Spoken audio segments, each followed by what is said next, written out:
संज्ञा, संज्ञा क्या अध्ययन करेंगे, ठीक है। संज्ञा,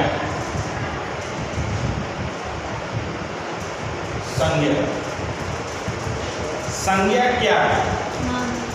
संज्ञा का मतलब है नाम। संज्ञा का अर्थ क्या हुआ? नाम। अर्थात संज्ञा का अर्थ है नाम। अर्थात संज्ञा की परिभाषा क्या कहती है? संज्ञा की परिभाषा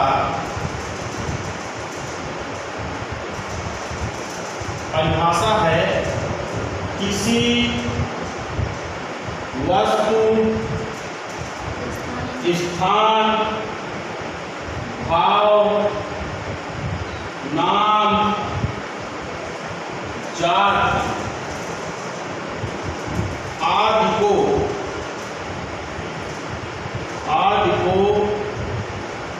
संज्ञा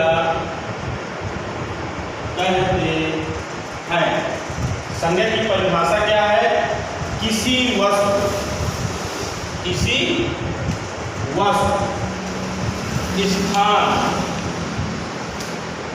स्थान, भाव, नाम, जाति आदि को क्या कहते हैं? संज्ञा। ये क्या है? संज्ञा। अर्थात इस संसार में अगर कोई वस्तु है और उस वस्तु का कोई नाम है, वो क्या है? संज्ञा है, ठीक है। अब संज्ञा वस्तु, भाव, नाम, जाति आदि को संज्ञा कहते हैं। अगर आपसे कोई पूछा कि संज्ञा क्या है, तो संज्ञा क्या है? संज्ञा एक नाम है। जैसे वस्तु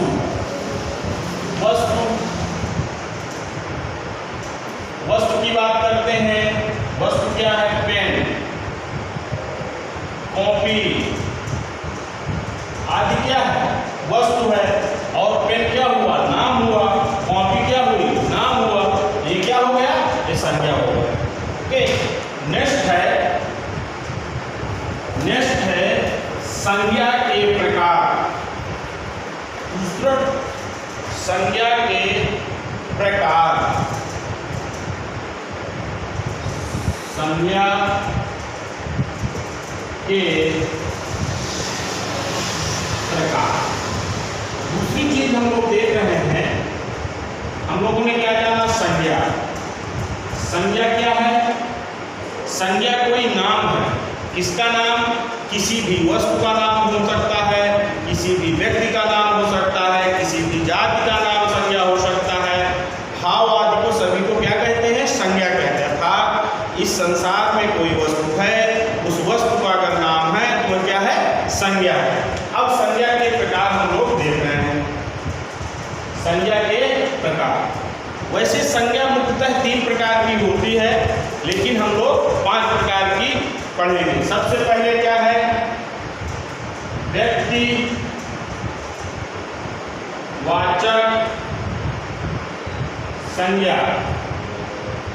दूसरा है जातिवाचक संज्ञा, जातिवाचक संज्ञा। नेक्स्ट है पदार्थ वाचक संज्ञा। नेक्स्ट है भाववाचक संज्ञा, भाववाचक संज्ञा। नेक्स्ट है समूहवाचक संज्ञा। नेक्स्ट क्या है? समूहवाचक संज्ञा। अर्थात हमने क्या पढ़ा? संज्ञा क्या है? संज्ञा कोई नाम है। संज्ञा की परिभाषा क्या है? किसी वस्तु, स्थान, नाम, जाति आदि के नाम के भाव को क्या कहते हैं? संज्ञा कहते हैं। कितने संज्ञा के प्रकार कितने हैं? संज्ञा के प्रकार हैं, सबसे पहला है व्यक्तिवाचक संज्ञा, फिर दूसरा है जातिवाचक संज्ञा, फिर तीसरा है पदार्थवाचक संज्ञा, फिर है भाववाचक संज्ञा, फिर है समूहवाचक संज्ञा। नेक्स्ट हम लोग देख रहे हैं सबसे पहले व्यक्तिवाचक संज्ञा। व्यक्तिवाचक संज्ञा जहां पर केवल एक ही व्यक्ति की विशेषता बताई जाए, जहां पर केवल यहां पर क्या बताई जाएगी, एक व्यक्ति की विशेषता, जहां पर केवल एक ही व्यक्ति की या व्यक्ति विशेषता हो या एक वस्तु आदि का बोध हो, वो क्या है, व्यक्तिवाचक संज्ञा। आप लोग लिख सकते हैं व्यक्तिवाचक संज्ञा की परिभाषा नोट कर लीजिए। जहां पर एक व्यक्ति एक वस्तु का बोध होता है वहां पर व्यक्तिवाचक संज्ञा होती है। वहां पर क्या होती है, व्यक्तिवाचक संज्ञा होती है। जैसे अब इसके उदाहरण देखेंगे व्यक्तिवाचक संज्ञा के, व्यक्तिवाचक संज्ञा के उदाहरण, व्यक्तिवाचक संज्ञा, ठीक है। सबसे पहले क्या है, राम, श्याम, मोहन आदि। अर्थात यहां पर व्यक्ति कितने व्यक्ति हैं, एक व्यक्ति है। राम कितना है, राम एक व्यक्ति, श्याम एक व्यक्ति और मोहन भी एक व्यक्ति। नेक्स्ट क्या है, यहां पर देशों के नाम भी होते हैं। इसके नाम, देशों के नाम। एक देश, कितने देश का, एक देश का नाम होना चाहिए। जैसे मान लीजिए देशों का नाम क्या है, भारत। यहां पर कितने देश हैं, एक देश। अर्थात यहां पर व्यक्तिवाचक संज्ञा मतलब एक व्यक्ति एक वस्तु आदि का ही क्या बताएगी, विशेषता का बोध कराता है। नेक्स्ट क्या है, यहां पर नदियों के नाम, इसके नाम, नदियों के नाम आदि। ओके, नेक्स्ट अपन लोग देखेंगे जातिवाचक संज्ञा। नेक्स्ट क्या है, जातिवाचक संज्ञा। जातिवाचक संज्ञा क्या है, जहां पर किसी वस्तु या व्यक्ति से पूरी एक जाति का बोध होता है वहां पर क्या होगा, जातिवाचक संज्ञा होगी। क्या होगा, जहां पर किसी एक वस्तु या एक व्यक्ति से पूरी जाति का बोध होता है वहां पर जातिवाचक संज्ञा होती है। आप लोग नोट करिए जातिवाचक संज्ञा की परिभाषा, जहां पर किसी एक वस्तु या एक व्यक्ति से पूरी समस्त जाति का बोध होता है वो क्या है, जातिवाचक संज्ञा है। जैसे यहां पर हम उदाहरण देखेंगे, उदाहरण मनुष्य, पक्षी, गाय आदि। अर्थात मनुष्य समस्त जाति का बोध हो गया, पक्षी समस्त पक्षी जाति का बोध हो गया, गाय क्या है, गाय जाति का बोध हो गया। ये तो नहीं है ना काली गाय, गोरी गाय, सफेद गाय, ऐसा तो नहीं है गाय। नेक्स्ट क्या है, पदार्थवाचक संज्ञा। नेक्स्ट क्या है, पदार्थवाचक संज्ञा। पदार्थवाचक संज्ञा को द्रव्यवाचक संज्ञा भी कहते हैं। पदार्थवाचक संज्ञा को द्रव्यवाचक संज्ञा भी कहते हैं। द्रव्यवाचक संज्ञा से उस द्रव्य या पदार्थ का बोध होता है जिसे हम माप तौल सकते हैं। क्या कर सकते हैं, इसकी परिभाषा क्या है, द्रव्यवाचक जिसकी हम क्या कर सकते हैं? माप तौल कर सकते हैं, लेकिन इसको क्या नहीं कर सकते हैं? गिन नहीं सकते। क्या नहीं कर सकते हैं? गिन नहीं सकते। गिन नहीं सकते हैं। अर्थात यह क्या हुआ? द्रव्यवाचक संज्ञा। जैसे क्या हुआ? लोहा, सोना, चांदी। ठीक है। फिर क्या हुआ? तेल। फिर क्या हुआ? दूध। फिर क्या हुआ? घी। ये सभी क्या है? पदार्थवाचक संज्ञा है। क्यों है? देखिए, तेल को हम क्या कर सकते हैं? माप तौल सकते हैं। दूध को हम क्या कर सकते हैं? माप तौल सकते हैं। घी को हम क्या कर सकते हैं? माप तौल सकते हैं। लोहा, सोना, चांदी, इनकी क्या होती? माप होती है। लेकिन इनमें क्या नहीं कर सकते? इनको हम गिन नहीं सकते, इनकी हम गिनती नहीं कर सकते। क्यों? क्योंकि द्रव्यवाचक और पदार्थवाचक संज्ञा है। ठीक है। नेक्स्ट है भाववाचक संज्ञा। नेक्स्ट क्या है? भाववाचक संज्ञा। अर्थात जिस संज्ञा से हमें भाव का बोध होता है, जिस संज्ञा से हमें भाव का बोध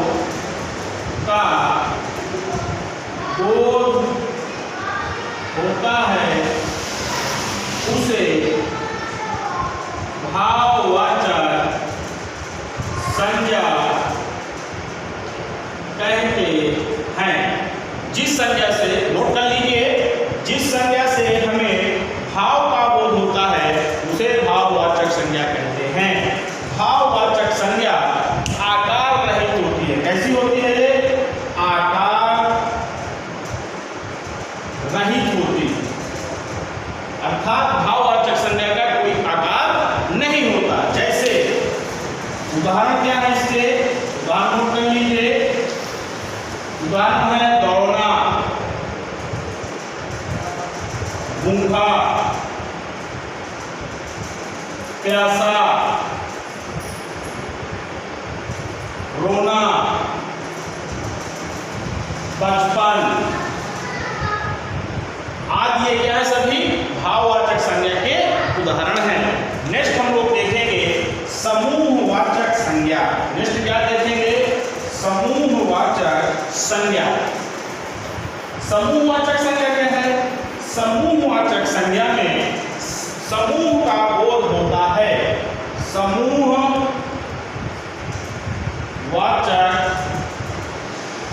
संज्ञा। समूहवाचक संज्ञा में इसका जिस संज्ञा से समूह आदि का बोध होता है उसे समूहवाचक संज्ञा कहते हैं। जो झुंड में रहे, समूह में रहे, ग्रुप में रहे, उसे समूहवाचक संज्ञा कहते हैं। इस संज्ञा के उदाहरण देखते हैं। जैसे कक्षा, सेना, झुंड। ठीक है। सेना, सेना क्या है? सेना में आदमी कैसे रहते हैं? समूह में रहते हैं। कक्षा में कैसे रहते हैं? समूह में रहते हैं। झुंड कैसा होता है? समूह होता है। अर्थात जिस संज्ञा से समूह का बोध होता है उसे क्या कहते हैं? समूहवाचक संज्ञा कहते हैं। अब जैसे कोई आपसे पूछता है परिवार क्या है, तो परिवार क्या होगा? परिवार क्या है? परिवार भी क्या है? समूहवाचक संज्ञा है। इस प्रकार से हम लोगों ने संज्ञा के प्रकार हम लोगों ने पढ़े हैं। अब आप लोगों को क्या करना है? इन चीजों को यहाँ पर पहचानना है। क्या करना है? आप लोगों को पहचानना है। कैसे पहचानना है? ये आप लोगों को गृह कार्य, ओके, प्रश्न क्या है? प्रश्न है संज्ञा को पहचाने एवं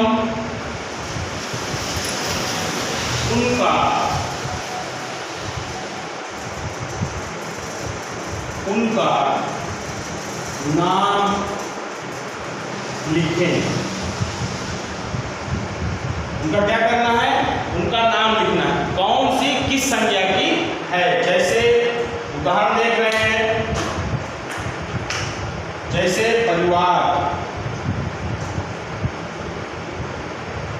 सेना, दौड़, बचपन, रोना। ठीक है। नेक्स्ट है सोना, चांदी। ठीक है। मनुष्य, रामायण।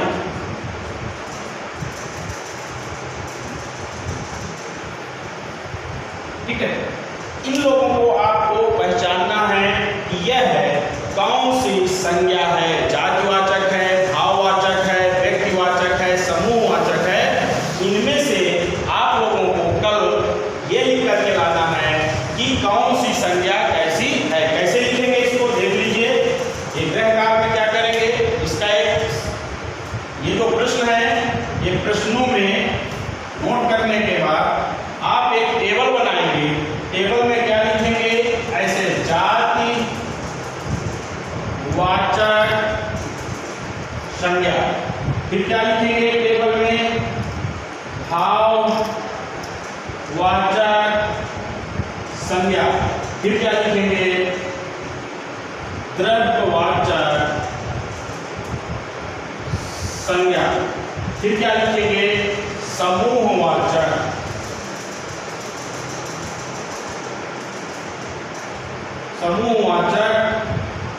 संज्ञा। फिर क्या लिखेंगे?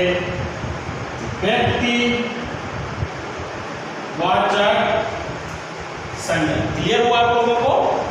जो भी सुन रहे हैं ना, वीडियो पढ़ रहे हैं, उन्हें सबको एक काम करके लाना है कल। ठीक है। क्या करेंगे आप? इसमें देखेंगे कि जो जातिवाचक संज्ञा हो इनमें से जातिवाचक लिखेंगे, जो भाववाचक हो इनमें सर्च करना है भाववाचक, जो द्रव्यवाचक हो इसमें द्रव्यवाचक, समूहवाचक जो हो समूहवाचक। जैसे मान लीजिए समूहवाचक है, हमें बताए दे रहे हैं समूहवाचक परिवार, समूहवाचक सेना, ऐसे है ना। इस तरह आप जो जातिवाचक जो हो, जिसमें भाववाचक हो, जिसमें द्रव्यवाचक हो, जिसमें व्यक्तिवाचक हो, इन्हें सबको